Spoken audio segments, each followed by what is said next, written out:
ఇది ఈ సందర్భంగా నోరీన్ మాట్లాడుతూ ఒక హిట్లర్ లాగా అసీం మున్నీర్ బిహేవ్ చేస్తున్నాడు. ఇక్కడ ఈ దేశంలో అసీం మున్నీర్ని ఎదిరించే ఫోర్సులు ఎవరు లేరు కాబట్టి మోడీ మాకు మద్దతు తెలియజేయాలి. ఎందుకంటే మోడీకి కూడా అసీం మున్నీర్ థ్రెట్గా ఉన్నాడు. ఎందుకంటే ఇప్పుడు అసీం మున్నీర్ లాంటి మిలిటరీ లీడర్స్ ఏం చేస్తారంటే తమ దేశంలో ఉన్న వ్యతిరేకతని చల్లార్చడం కోసం లేదా డైవర్ట్ చేయడం కోసం పక్క దేశాలతో యుద్ధం అనేది ప్లాన్ చేస్తారు. అది మనకు అనేక చోట్ల జరుగుతుంది. ఇజ్రాయెల్లో కూడా బెంజమిన్ నెతన్యాహు కూడా అదే చేస్తున్నాడు. ఎందుకంటే అతను ఆల్రెడీ అతని మీద కేసులు ఉన్నాయి. యుద్ధం లేకపోతే అతను జైలుకి వెళ్ళాల్సిన పరిస్థితి ఉంది కాబట్టి యుద్ధాన్ని తీసుకొచ్చి డైవర్ట్ చేయడం అనేది చేస్తున్నాడు.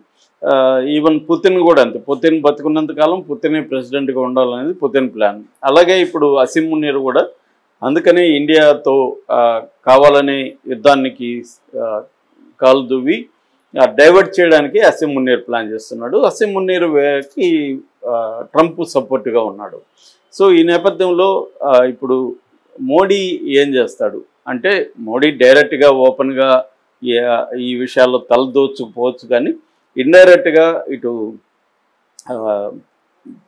మన పుతిన్ హెల్ప్ తీసుకొని కొంత ప్రెజర్ని బిల్డప్ చేయడానికి ట్రై చేస్తున్నారు. ఎందుకంటే అక్కడ యుఎన్ఓ కానీ తర్వాత రెడ్ క్రాస్ ఇలాంటి సంస్థలంతా కూడా జైల్లో అతన్ని సాధారణ ఖైదీలాగా కాకుండా ఒక ఎక్స్ ప్రెసిడెంట్ కాబట్టి ఆయన ఒక రాజకీయ ఖైదీలుగా ట్రీట్ చేసి ఆయనకు అన్ని రకాల హక్కులు కల్పించాలనేది డిమాండ్ చేస్తున్నారు. దీనికి ప్రెజర్ చేసే అవకాశం మోడీకి కూడా ఉంది. మోడీకి కూడా ప్రధాన శత్రువు ఎవరంటే ఇప్పుడు అసీం మున్నీరే కాబట్టి అసీం మున్నీర్ని కొంత ఇబ్బంది పెట్టాలని ఈ సందర్భంగా మోడీ కూడా అనుకునే అవకాశం ఉంది. ఎందుకంటే ఇది ఒక మంచి ఛాన్స్గా ఉంటుంది. ఎప్పుడైనా పక్క దేశాల్లో మిలిటరీ ప్రభుత్వాలు ఉంటే మనకు తలనొప్పే అది. ఎందుకంటే అక్కడ డెమోక్రటిక్ ప్రభుత్వాలు ఉంటే ప్రజలకు బాధ్యత వహిస్తారు. మిలిటరీ ప్రభుత్వం అనేసరికి ప్రజలకు ఏం బాధ్యత ఉండదు. పైగా వాళ్ళ దేశంలో ఉండే అశాంతి కావచ్చు, ఆర్థిక సంక్షోభం కావచ్చు,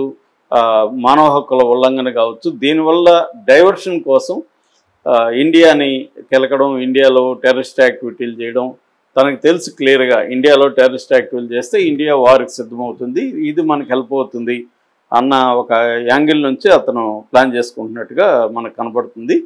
సో ఈ నేపథ్యంలో ఇప్పుడు వాళ్ళ ఇమ్రాన్ ఖాన్ ఫ్యామిలీనే డిమాండ్ చేస్తున్నారు ఇంటర్నేషనల్ ప్రెజర్ కావాలి లేకపోతే చంపేస్తారేమో అని. సో ఆల్రెడీ నిన్న వాళ్ళ కొడుకు సులేమాన్ కూడా మాట్లాడాడు, అట్లాగే కాసిం ఖాన్ కూడా మాట్లాడాడు. కాసిం ఖాన్ ఇంకొక కొడుకు, ఆ అబ్బాయి మాట్లాడుతూ మా నాన్నని చంపేసే దానికే ప్లాన్ చేస్తున్నారు, అందుకే డెత్ సెల్లో పెట్టారని వాళ్ళకి మాకు ఇన్ఫర్మేషన్ ఉంది. అంటే జైలు నుంచి లీక్ అయిన ఇన్ఫర్మేషన్ ప్రకారం ప్రజెంట్ డెత్ సెల్లో ఉన్నాడు మా నాన్న, ఎవరికి చూపించట్లేదు. ఆ డెత్ సెల్ అంటే ఎవరిని పంపిరు, అది కంప్లీట్గా చీకటిగా ఉంటుంది, దాంట్లో పడేస్తున్నారు అనేది చెప్తున్నారు, ఆందోళన వ్యక్తం చేస్తున్నారు. ఒక ఇంటర్నేషనల్ క్రికెటర్ అతను ఒకప్పుడు, తర్వాత 4 ఏళ్ల పాటు దేశాన్ని పరిపాలించిన వ్యక్తి. అలాంటి వ్యక్తిని ఒక 200 కేసుల వరకు అతన్ని అనేక పెట్టి అతన్ని బెయిల్ రాకుండా చేసి జైల్లో పెట్టడం అనేది ఇప్పుడు ప్రపంచవ్యాప్తంగా వైరల్ అవుతుంది. ఈ నేపథ్యంలో మరి మోడీ ఏ మేరకు ఇన్వాల్వ్ అవుతాడు? డైరెక్ట్గా అయితే ఇన్వాల్వ్ అవ్వడం కష్టమవుతుంది. ఎందుకంటే మా దేశ ఆంతరంగిక వ్యవహారాల్లో మోడీ కలుగజేసుకుంటున్నాడని చెప్పే అవకాశం ఉంది. అయితే ఇండైరెక్ట్గా ప్రెజర్ తీసుకురావడం అనేది మోడీ ఖచ్చితంగా చేయబోతున్నట్టుగా మనకి సమాచారం అందుతుంది. ఇది ఏ మేరకి చేస్తారనేది చూడాలి.